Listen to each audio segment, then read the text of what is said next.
15 से ज्यादा गोलियां लगने के बावजूद भी इस योद्धा ने दुश्मनों का पीछा नहीं छोड़ा। लड़ते लड़ते ग्रेनेड खत्म हो गए तो बंदूक उठा ली। ये उन चुनिंदा जाबाजों में से एक है जिन्हें जीते जी परमवीर चक्र से सम्मानित किया गया। हमारे चैनल को सब्सक्राइब और इस वीडियो को शेयर जरूर कीजिएगा, क्योंकि हमारे देश के शूरवीरों और उनके शौर्य को जानना देश के हर नागरिक के लिए बेहद जरूरी है। 10 मई 1980 में उत्तर प्रदेश के बुलंदशहर के गांव औरंगाबाद अहीर में जन्मे इस वीर का नाम योगेंद्र सिंह यादव है।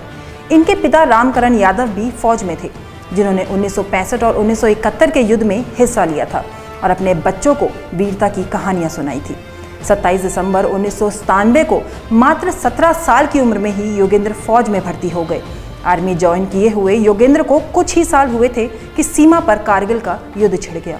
योगेंद्र की शादी के 15वें दिन ही उन्हें वापस ड्यूटी पर जाने का फरमान आ गया और बिना एक क्षण गंवाए योगेंद्र कारगिल के युद्ध के लिए निकल पड़े।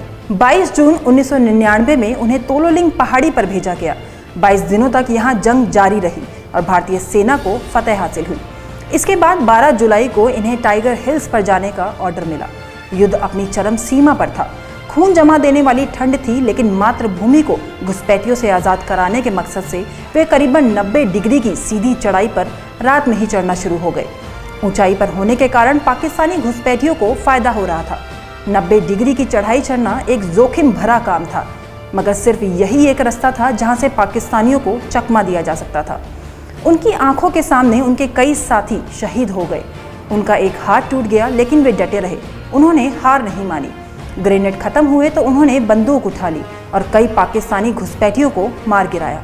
15 से ज्यादा गोलियां लगने और एक हाथ टूटने के बावजूद भी वे डटे रहे और टाइगर हिल्स पर तिरंगा फहराने के बाद ही वे बेहोश हुए। इसी साहस के कारण मात्र 19 साल की उम्र में ही उन्हें परमवीर चक्र से सम्मानित किया गया। जब डॉक्टरों ने उन्हें देखा तो वो हैरान रह गए। 15 से ज्यादा गोलियां लगने के बाद भी वे जिंदा थे। कई महीनों तक उनका इलाज चलता रहा और आखिरकार वे बिल्कुल ठीक हो गए। फिलहाल वे उत्तर प्रदेश के बरेली में पोस्टेड हैं और 15 अगस्त को ही उनको ऑनररी कैप्टन से नवाजा गया। इसी साल उनका रिटायरमेंट भी है। ऐसे वीर योद्धा हमेशा देश की सेवा के लिए तत्पर रहते हैं और मातृभूमि की रक्षा से कभी मुंह नहीं मोड़ते। भारत के इस शूरवीर को देवभूमि न्यूज़ का नमन।